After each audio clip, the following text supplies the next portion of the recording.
Bien, ahora que hemos visto cómo corregir la ley de Ampère con la corriente de desplazamiento, tenemos un conjunto de 4 ecuaciones más 2 ecuaciones constitutivas del medio que se dicen, son cambios de variable en el fondo, y estas 4 ecuaciones famosas reciben el nombre de las ecuaciones de Maxwell, aun cuando la contribución puntual de Maxwell en este tipo explícita fue la añadidura de este término, la corriente de desplazamiento, la densidad de corriente de desplazamiento. Aquí están.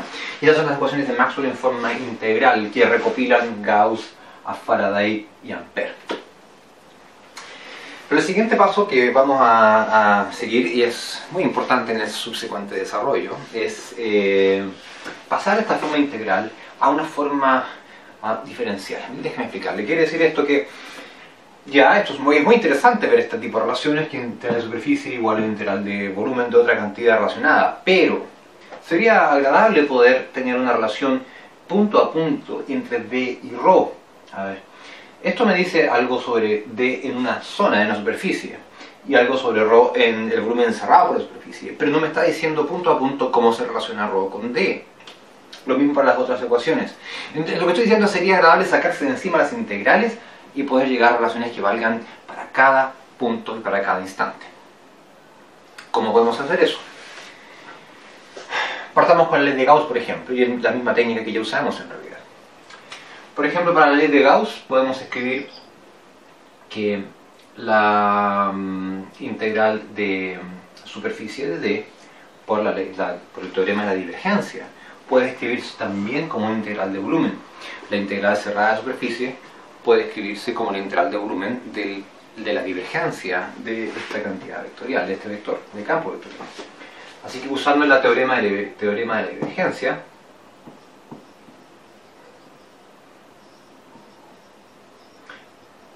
déjenme escribirlo bien, podemos escribir esto como una integral de volumen. 0 debe ser igual a la integral de la divergencia de D en R, T menos, pasa esta integral se sigue restando, la densidad de carga en R, T sobre cualquier volumen delimitado por S de volumen. Esto es el teorema de la divergencia que nos permite transformar esa integral cerrada de superficie en esta integral de volumen. Lo importante, repito, es que esto debe ser válido para todo S y, por cierto, para todo T. Así es que, como argumentamos hace un momento en el video anterior o en la parte anterior para la ley de Ampère-Maxwell, si tengo una integral de una cantidad sobre un volumen que es 0 para cualquier volumen que yo escoja, hay una muy fuerte razón para pensar que ese integrando es idénticamente 0, y en realidad, si uno pone, por ejemplo, la condición de que este integrando sea continuo, llega a la conclusión que el argumento debe ser idénticamente 0, lo que implica que la divergencia de D en lugar de R, T debe ser igual a la densidad de carga ρ en R, T. Y esto, condición suficiente para que se cumpla, es, repito, si estas dos cantidades siguen integrando, en el fondo, es continuo en el punto que nos interesa. Y esto va a ser para todo R y para todo instante. Y aquí tenemos una relación puntual entre la densidad de carga y la densidad de flujo eléctrico, salvo que ahora no es D, sino que es la divergencia de D. Esta es una relación diferencial y la gracia es que es punto a punto. El problema es que son las derivadas, y para calcular D hay que aplicar algunos operadores de cálculo vectorial que veremos más adelante. Sin embargo, es posible llegar a esta relación de manera mucho más fuerte sin esta necesidad de que el integral no sea continuo, y es muy simple. Partamos nuevamente de acá. Esto quiere decir que 1 es igual a el cociente de la integral de punto ds sobre cualquier superficie cerrada dividido por la integral de volumen, de un volumen delimitado para su superficie, ¿no es cierto?, de ρ de volumen. Ya, eso es lo que ya sabemos. Mire esto. Como dijimos que queríamos una relación punto a punto, otra manera natural de pensar es reducir la superficie y el volumen de manera que sean cada vez más pequeños, encogerlos hasta que sean un punto. Y cuando tengamos un volumen muy pequeño tendremos una relación prácticamente puntual entre estas dos cantidades. Y podemos hacerlo acá de la siguiente manera. Si yo reduzco la superficie a cero, lo más probable es que esta integral se vaya a cero y lo mismo pase con esta otra. Pero, por tanto, ¿qué tal si tomamos el cociente? Y eso es lo que hemos hecho acá. Nada nos impide entonces dividir ambos términos, numerador y denominador, por la misma cantidad. Esa cantidad, que es la cantidad que se va a cero, es el volumen B sub S. ¿Ya? Así es que vamos a poner aquí la integral cerrada sobre cierta superficie de punto D, es la integral de flujo eléctrico, y la vamos a dividir por el tamaño del volumen, vamos a llamar B sub S. ¿Ya? El volumen es un número, eso es el volumen contenido por la superficie S. Y vamos a hacer lo mismo aquí abajo.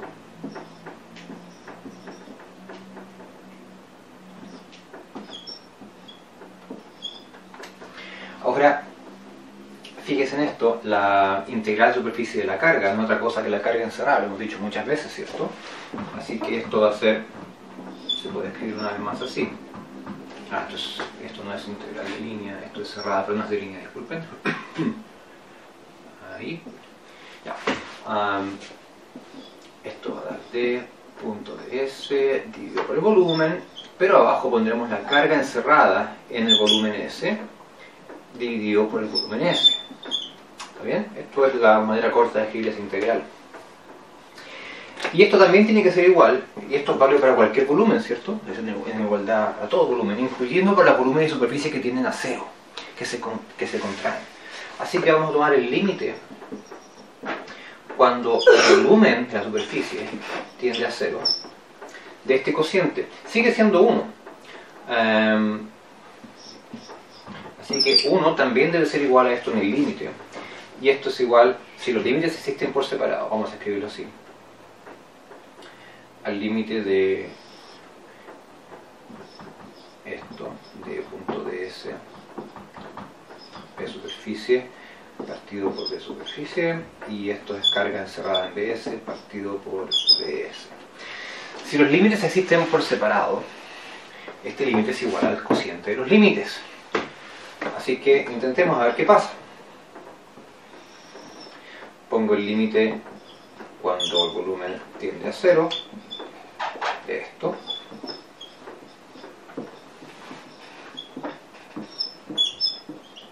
Y esto sobre la superficie. Esto sobre la superficie S, y esto es el volumen contenido. Y acá también el límite cuando BS tiende a cero de la carga encerrada en BS, carga libre, partido por BS. ¿Para qué complicarse tanto? Estar pensando usted, espero que no, porque si usted recuerda las definiciones de cálculo vectorial, este límite que está en el numerador de el flujo de un campo vectorial en una cierta superficie dividido por el volumen encerrado partido cuando el volumen tiende a cero, es por definición la divergencia del campo vectorial. Sí, señoras y señores, esto que está arriba es por definición, revíselo, la divergencia de D en R, T. ¿Y esto que está abajo qué es? A ver, imagínense, tengo una zona del espacio y considero un volumen y la carga encerrada en ese volumen. Lo divido por el volumen. ¿Qué me dice? ¿Cuántos coulombs tengo partido por la cantidad de metros cúbicos en los que están distribuidos? Yo ahora hago ese volumen tender a cero. Y ese cubito o volumen se está haciendo cada vez más pequeño y tomo el cociente. ¿Qué cosa voy a obtener ahí? Exacto. Por definición, esto que está abajo es la densidad de corriente en el lugar donde tengo el volumen. ¿Cuánta carga tengo por la unidad de volumen cuando el volumen tiende a cero? Así que aquí recupero nuestro amigo ρ en R, T. Y aquí tengo que esto partido por esto es 1. Por lo tanto, la divergencia de D es igual a ρ en todo lugar y en todo instante.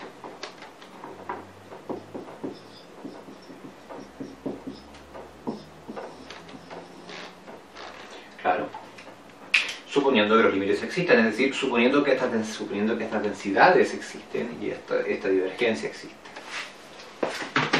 Ajá. Así que tenemos la primera de las leyes, la ley de Gauss, en forma diferencial. Entonces aquí está el resultado, ley de Gauss en forma diferencial, válido punto a punto.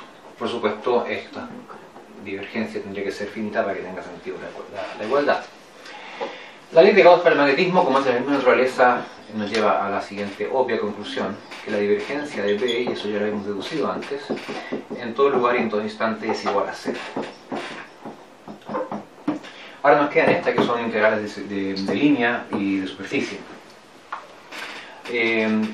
Usando el teorema de Stokes ahora, voy a poner aquí Stokes, ¿qué nos va a permitir?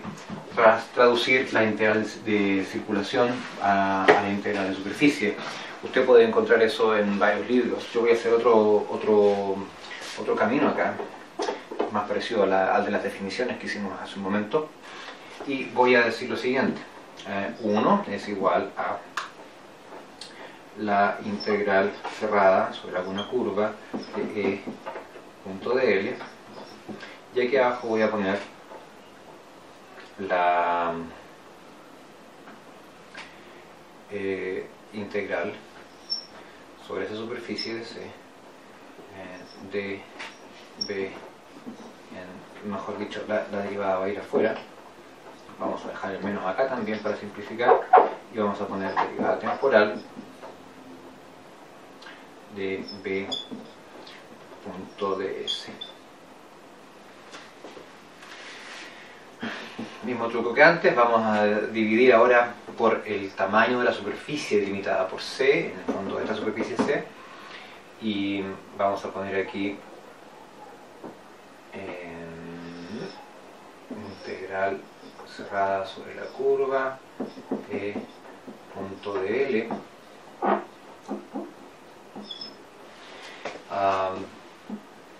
dividido por el tamaño de la superficie C, con un cierto abuso de denotación, y lo mismo acá.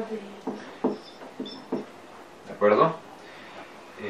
La integral cerrada a la superficie C del flujo. Pero esto que está acá, ¿sí?, es el flujo magnético. Vamos a llamarle flujo magnético, ¿sí?, asociado a la superficie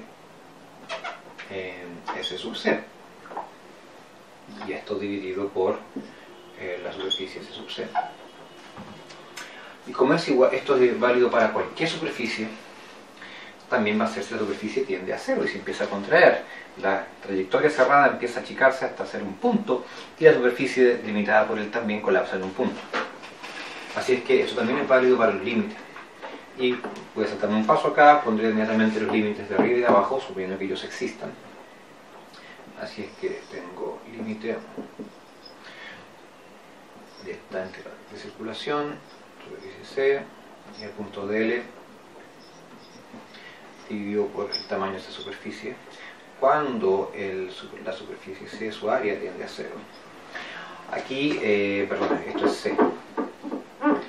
La variable independiente, si se quiere, es la superficie, es decir, cuando escojo la curva cerrada, hay infinitas superficies limitadas por ella, pero cuando escojo la superficie, tiene un contorno bien definido. Así que escojo una superficie cualquiera, queda definido su contorno, y hago que esta superficie tienda a cero. Y aquí tengo nuevamente la derivada en el tiempo del flujo magnético que atraviesa la superficie S sub C dividido por S sub C. Y el límite también, cuando S sub C tiende a cero. Bien, como en el caso anterior, resulta que la circulación de un campo vectorial sobre una curva dividido por el área de esa curva cuando esa área tiende a cero es, por definición, su rotor.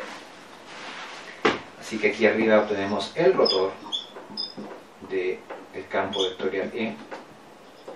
Y abajo, ¿qué obtenemos? Fíjese,